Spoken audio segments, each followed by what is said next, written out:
I am Joe Cioffi. I have been in the television weather business going back all the way to 1979. So that's 46 years. And as far as being on air, it is 43 years in television, also in radio too, along the way. My first television on air job was at KRIS TV in Corpus Christi, Texas, and that was in 1982. So I worked along the Texas Gulf Coast. I had a house almost on the beach where I was living, which was really nice for a 20-something year-old guy. From there, in 1983, late 1983, I went to WVUE TV in New Orleans, where I spent 3 wonderful, fun years in a great city. It really was a great place to live and a great place to work. In late 1986, I received an offer, and it was an opportunity for me to come back home. Growing up being born in New York City, I'm a Harlem born. Grew up in the Bronx, and this was my opportunity to get back to the New York metro area. And there was an operation that was starting up of a local cable newscast called News 12 Long Island. And I was the last of the original people when they were hiring the anchors for the shows. The last person that got hired was me, which was the morning weather guy. They had trouble finding a morning weather guy, so they got me.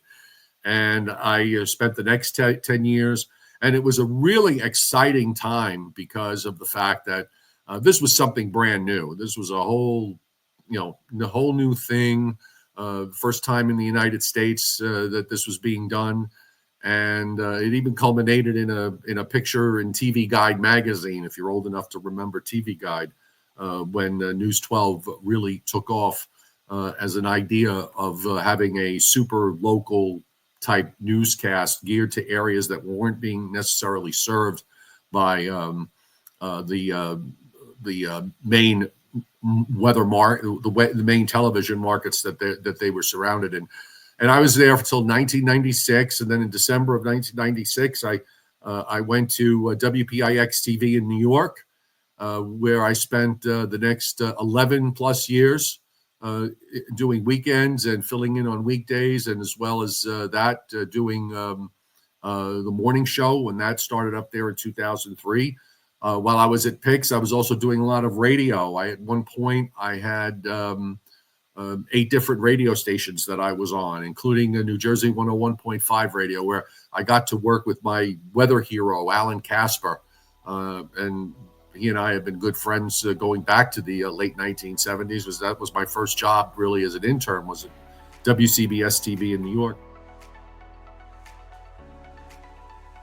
In 2015, I went to FiOS One News, where I freelanced there a little bit as well, and then a full-time position opened up, and I became a full-timer there, and I finished off my career of 5 years at FiOS One News until it folded in late 2019.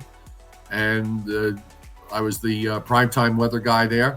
And from there, I also started building my online presence and started the Joe Weather Show, which was me, the Joe Cioffi Weather Show, which became the Joe and Joe Weather Show after FiOS went down. And it's been like that ever since. And my colleague, Joe Rayo, we work together at FiOS, and we also we pretty much go back together all the way to the late 1970s. But we do the Joe and Joe Weather Show podcast now, and we've done about 1,300 episodes so far. And hopefully we'll do at least 1,300 more.